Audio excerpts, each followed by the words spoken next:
Hello everyone. ये आपके MSD 05 का सेकंड पार्ट है। फर्स्ट पार्ट में मैं आपको 6 से 7 क्वेश्चन जो महत्वपूर्ण थे वो मैं करवा चुका हूँ। बेसिकली इन वीडियोस में मैं आपको जो प्रिंटेड नोट्स है, ये मेरे टाइप्ड नोट्स है जो केवल पुराने पेपरों में आए हुए हैं, वही क्वेश्चन अपन करेंगे जो रिपीटेडली बार बार पूछे गए हैं। तो एक पार्ट मैं आपको करवा चुका हूँ। इसके बाद जो बचे हुए क्वेश्चन है वो इस वीडियो में अपन स्टार्ट करेंगे। ठीक है, सो आओ शुरू करते हैं। Just give a second. Next question है कि नई समीक्षा न्यू क्रिटिसिज्म की प्रमुख विशेषताएं आपको बतानी है इसके अंदर। ठीक है, just I have to adjust it. तो नई कविता की जो विशेषताएं हैं जनरली वो आपको इसमें पूछी गई है, वो आपको बतानी है। ठीक है, सो नई समीक्षा 20वीं सदी की एक महत्वपूर्ण आलोचना पद्धति है। ठीक है, तो बेसिकली जो पूरा पेपर है आपका वो आलोचना पर ही बेस्ड है कि जो रचनाएं आदिकाल से लेकर के आधुनिक काल तक जो रचनाएं रची गई है उनके ऊपर जो क्रिटिकली एनालाइज करा है समीक्षकों ने, जैसे आचार्य शुक्ल, हजारी प्रसाद द्विवेदी। और आलोचना पद्धति के बहुत सारे टाइप थे जो अपन ने पहले फर्स्ट वीडियो में डिस्कस करे। इसमें आपको बहुत सारे थिंकर्स वो देखने को मिलते हैं जो पश्चिम के थिंकरों में, साहित्य जगत में उन्होंने जो है आलोचना पद्धति विकसित करी। कुछ भारतीयों की आलोचना पद्धति है, जैसे भरत मुनि ने भी अपनी आलोचना पद्धति विकसित करी। तो उस प्रकार जो है अपन इसमें पढ़ते हैं। ठीक है, तो नई समीक्षा की जो प्रमुख विशेषताएं हैं वो पूछी गई है। ठीक है, बार बार पूछी गई, तो ये भी क्वेश्चन बहुत ज़्यादा महत्वपूर्ण है। ठीक है, तो नई समीक्षा 20वीं सदी की एक महत्वपूर्ण आलोचना पद्धति है। इसका केंद्रीय बिंदु साहित्यिक पाठ स्वयं है, न कि लेखक, समाज या इतिहास। तो नई समीक्षा पद्धति की जो महत्वपूर्ण जो केंद्र बिंदु क्या है, उसका साहित्यिक पाठ स्वयं है, न कि लेखक है, समाज या इतिहास है। ठीक है, मुख्य विशेषताएं क्या रही है इसकी, कि पहली विशेषता इसकी है पाठक केंद्रित दृष्टिकोण, कि जो पढ़ने वाला है उसको ही जो है मेन मुख्य उसमें रखा गया है। ठीक है, तो नई समीक्षा कहती है कि कविता को केवल उसके शब्दों, संरचना और उसके अर्थ के आधार पर पढ़ना चाहिए। कि जो नई समीक्षा है वो क्या बोलती है कि कविता को केवल उसके शब्दों, संरचना और उसके अर्थ के आधार पर पढ़ा जाना चाहिए। दूसरा है उनका कि इरादा दोष, इंटेंशनली फलेसी, इसको बोलते हैं इरादा दोष। तो लेखक की मंशा क्या थी, लेखक की मंशा का पता लगाना गलत है, पाठ ही अंतिम सत्य है। कि पाठ पढ़ने के बाद क्या उजागर हो रहा है पाठक के मन में, वही दरअसल असल सत्य था। ये कहने वाले हैं ये लोग। ठीक है, कि इरादा दोष, कि इंटेंशनली लेखक क्या लिखना चाह रहा था उसको मत देखो आप ये देखो कि पाठ पढ़ने के बाद में क्या फील आ रहा है, क्या मैसेज निकल के आ रहा है उससे। ठीक है, तो ये नई समीक्षा पद्धति का जो था ये उनका जो है एक कहना है। ठीक है, तीसरा है भावना दोष, अफेक्टिव फेलेसी। क्या है कि पाठक की भावना के आधार पर कविता का मूल्यांकन गलत है। कि पाठक पढ़ने के बाद पाठक के मन में क्या भावना उत्पन्न हुई, वो भी उस तरह भी उसका मूल्यांकन गलत है। कविता का मूल्य उसकी संरचना में ही निहित है, कि कविता जो कह रही है वही दरअसल जो है उसका असली मीनिंग है।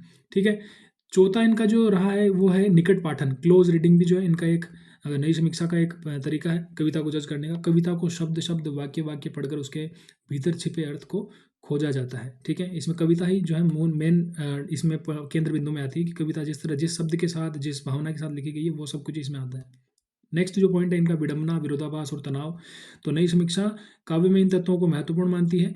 कविता में अर्थ अक्सर विरोधों के बीच उत्पन्न होते हैं। ठीक है, सो आपको समझ में आ गया होगा। ठीक है, इसके बाद आप देखो तो छठा इनका जो महत्वपूर्ण बिंदु है वो ये है कि कविता एक जीवंत संपूर्णता है। कविता क्या है, एक जैविक संपूर्णता। तो कविता को एक पूर्णता शरीर की तरह माना जाता है, जहाँ हर भाग अपना महत्व रखता है, या अपने हर भाग का अपना खुद का महत्व होता है।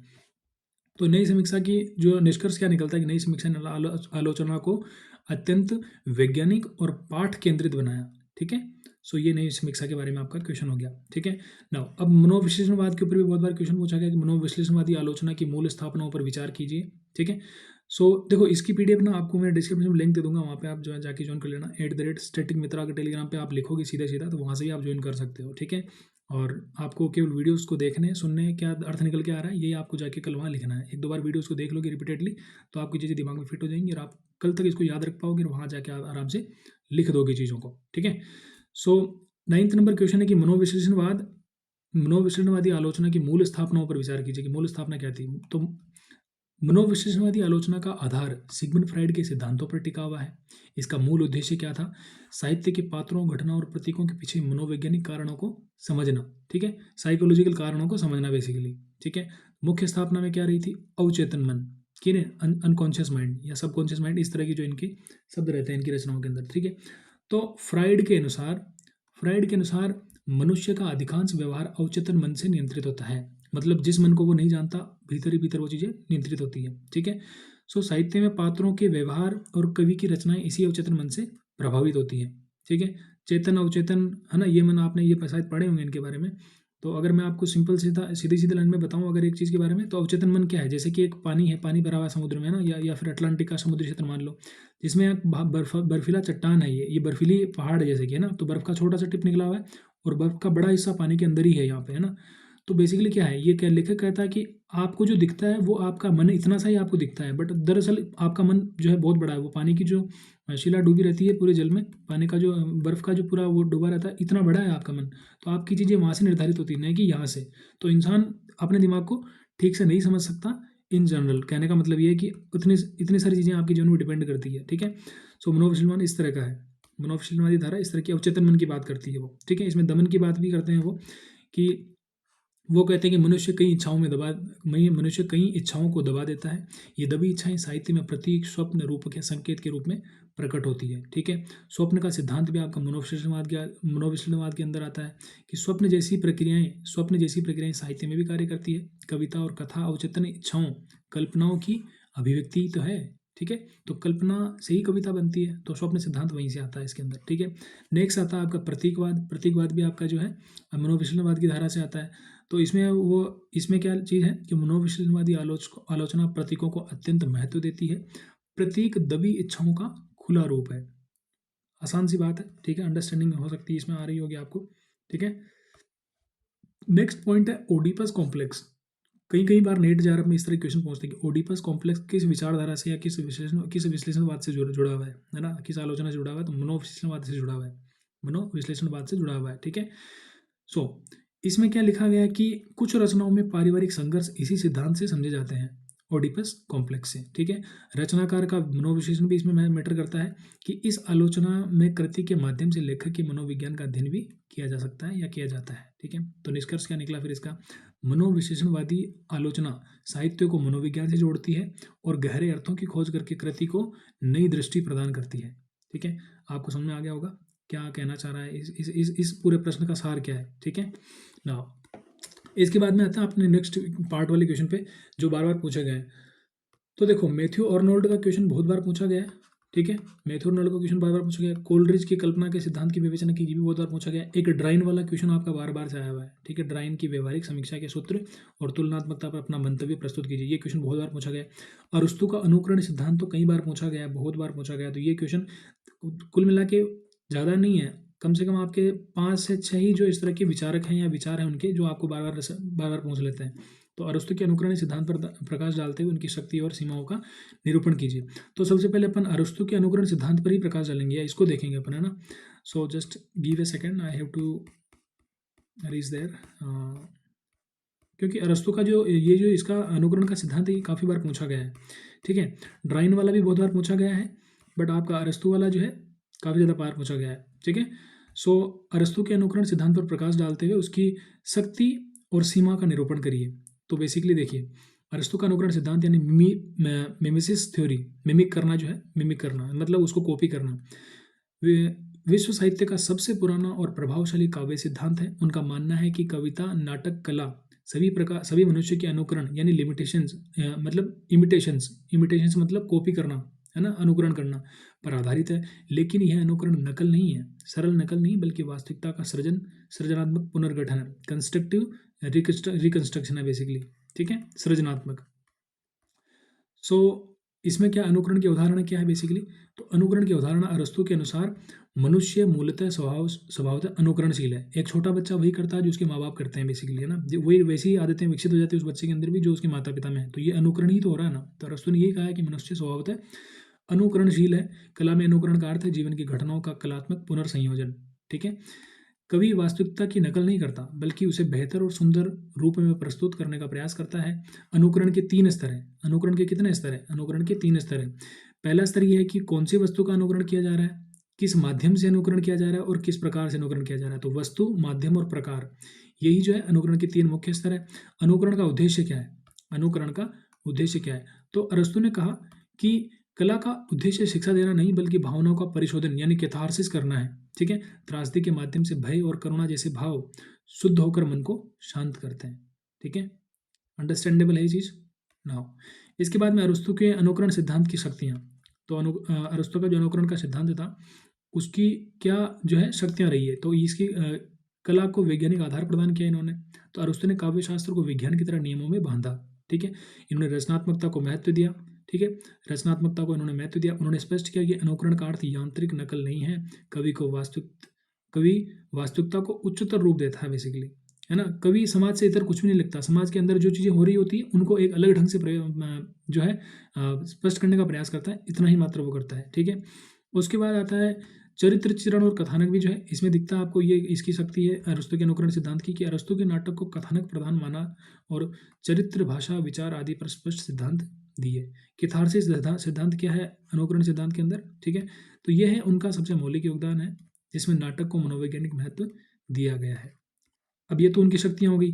इसके बाद अनुकरण सिद्धांत की क्या लिमिटेशंस है, क्या कमियां हैं बेसिकली इसकी, उनके बारे में देखेंगे अपन। ठीक है, तो पहला है कि कला की स्वतंत्रता को सीमित करता है, कि उन्होंने अनुकरण सिद्धांत के कुछ कठोर नियम बनाए, इससे क्या होगी, कला की स्वतंत्रता कम हो गई।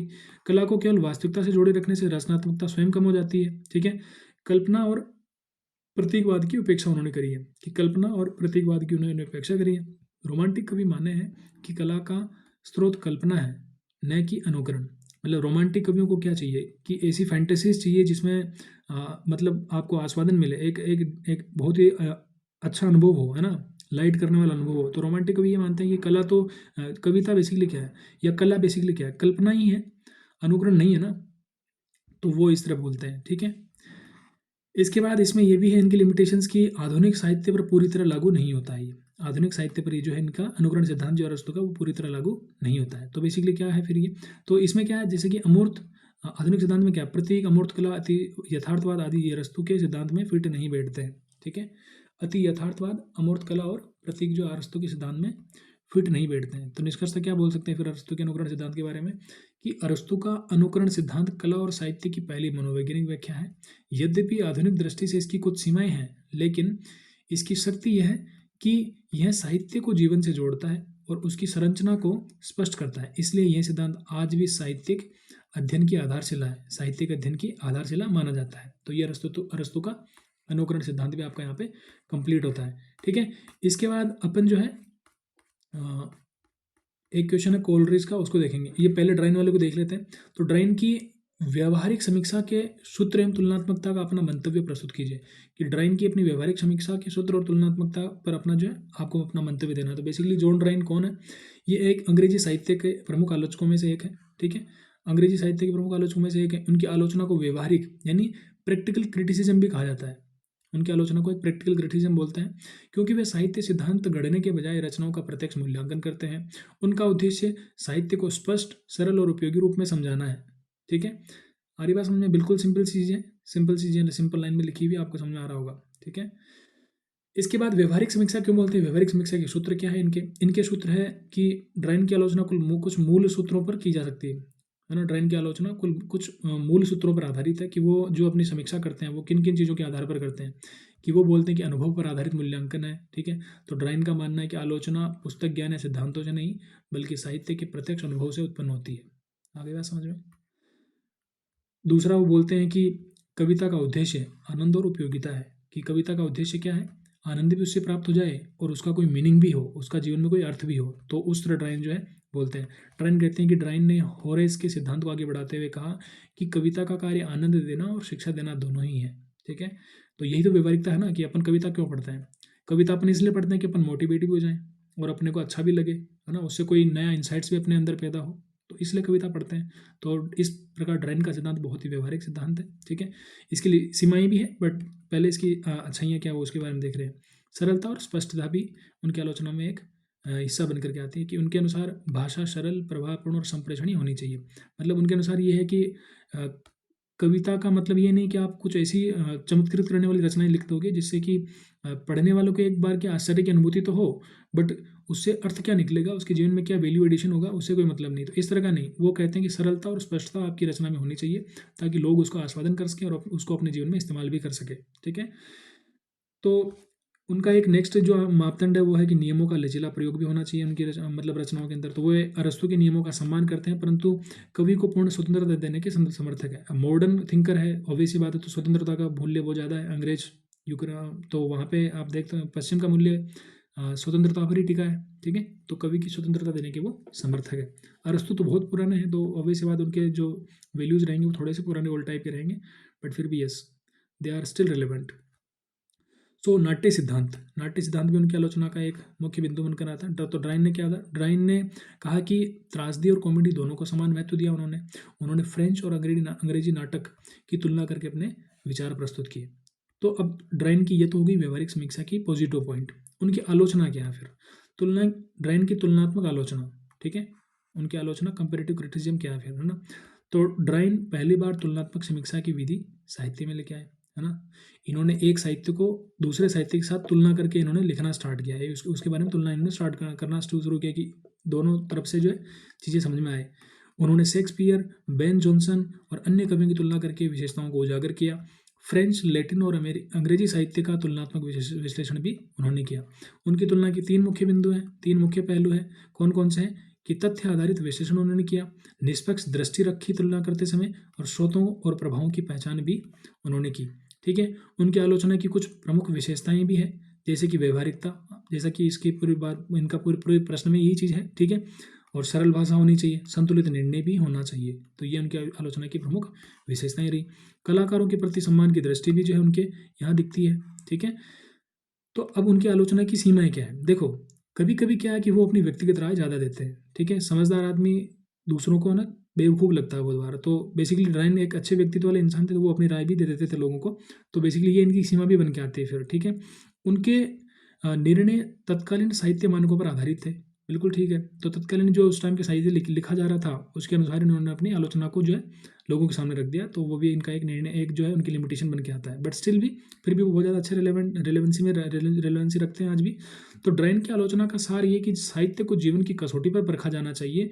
उनकी व्यवहारिक और तुलनात्मक समीक्षा ने आधुनिक आलोचना को नई दिशा दी। साहित्य को वे एक जीवंत कला मानते हैं जो पाठक और समाज दोनों के लिए उपयोगी हो। साहित्य एक जीवंत कला है जो पाठक, पढ़ने वाले के लिए, पूरे समाज के लिए जो है महत्वपूर्ण होनी चाहिए, उनका ये मानना है।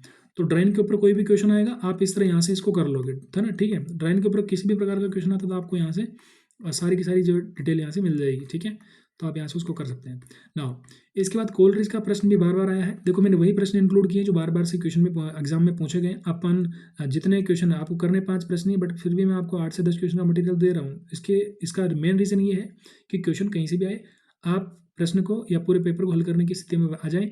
मेन उद्देश्य यही है। ठीक है, तो अब पढ़ेंगे अपन कोलरिज के कल्पना सिद्धांत की विवेचना करेंगे। ठीक है, तो बेसिकली देखो सैमुअल टेलर कोलरिज रोमांटिक युग के सबसे महत्वपूर्ण काव्य सिद्धांतकारों में से एक है। उनकी कृति है बायोग्राफिया लिटरेरिया, यानी कल्पना का विस्तृत और मौलिक सिद्धांत उसमें प्रस्तुत किया गया उनके द्वारा।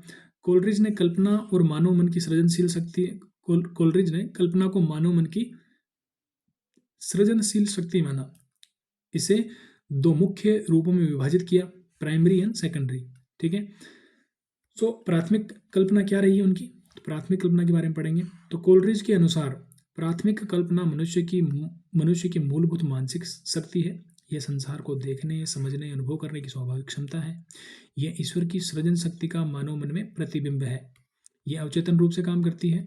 ठीक है, हर मनुष्य में एक क्षमता समान रूप से मौजूद रहती है। ठीक है, बिल्कुल ठीक है। यही वह शक्ति है जो बाहरी जगत को अनुभूति में बदल देती है। कोलरिज ने इसे मानव बुद्धि की जीवन शक्ति भी बोला है। ठीक है, इसके बाद आप देखोगे तो सेकेंडरी इसकी क्या है कि द्वितीय कल्पना क्या है, सेकेंडरी इमेजिनेशन।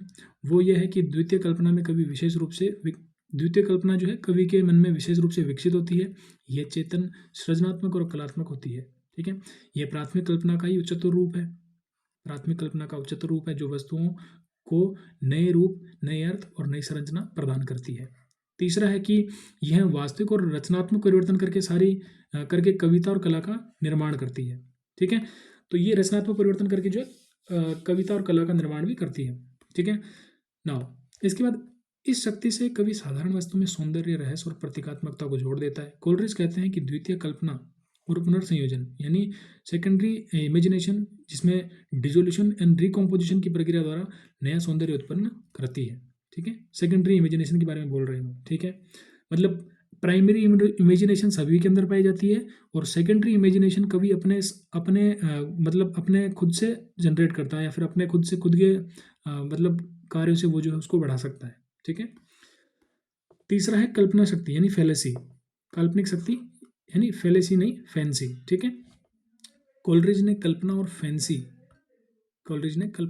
यानी कल्पना शक्ति का निम्न रूप में स्पष्ट भेद किया। फैंसी यांत्रिक होती है, सृजनशील नहीं, ठीक है। फैंसी तो लग ही रहा है यांत्रिक होती है, सृजनशील वो कैसे हो सकती है, ठीक है।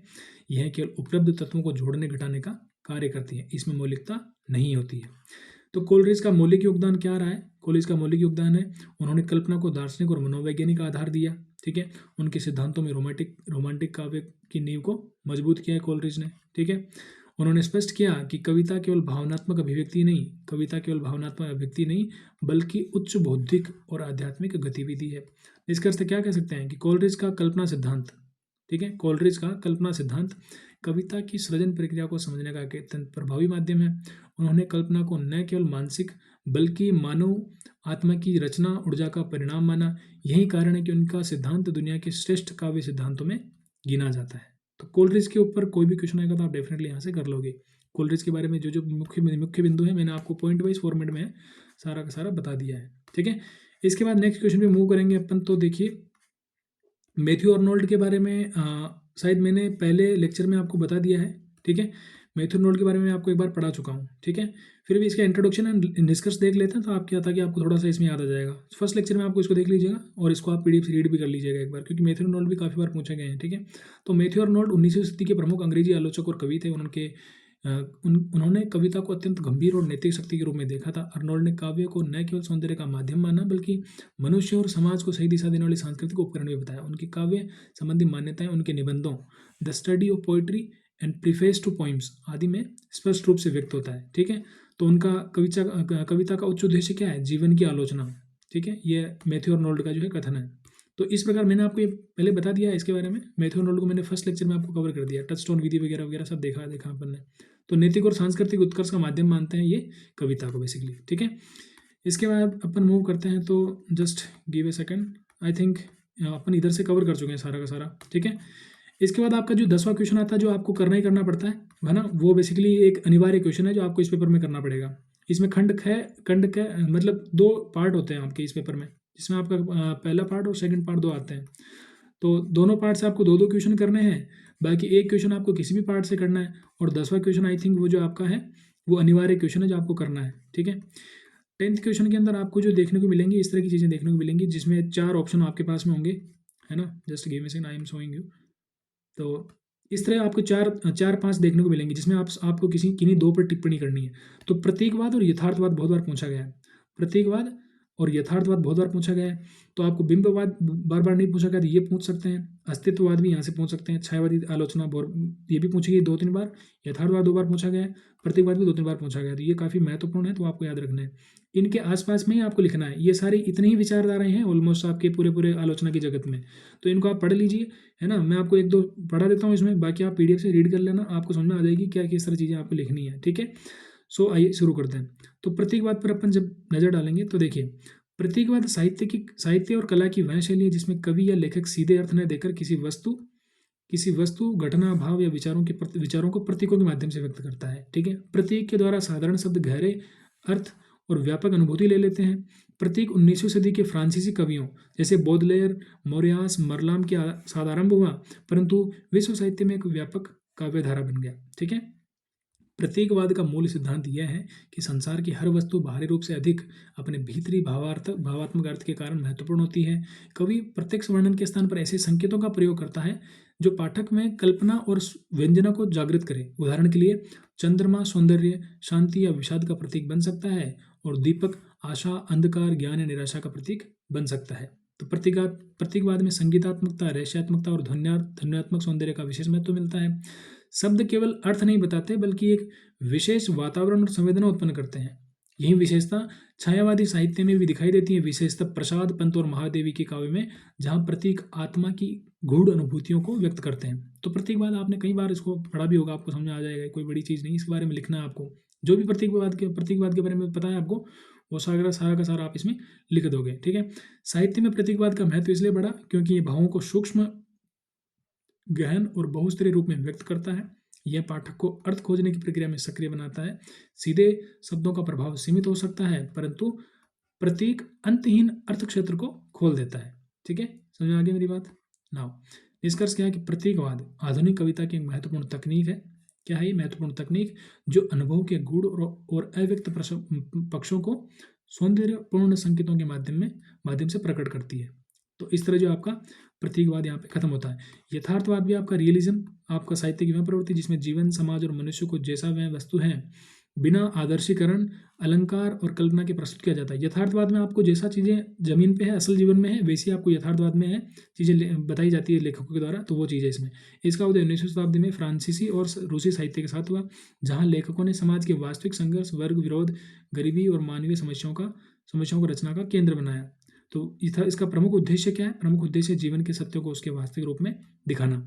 तो इसके बारे में जो चीज़ें आप यहाँ से रीड कर लेना।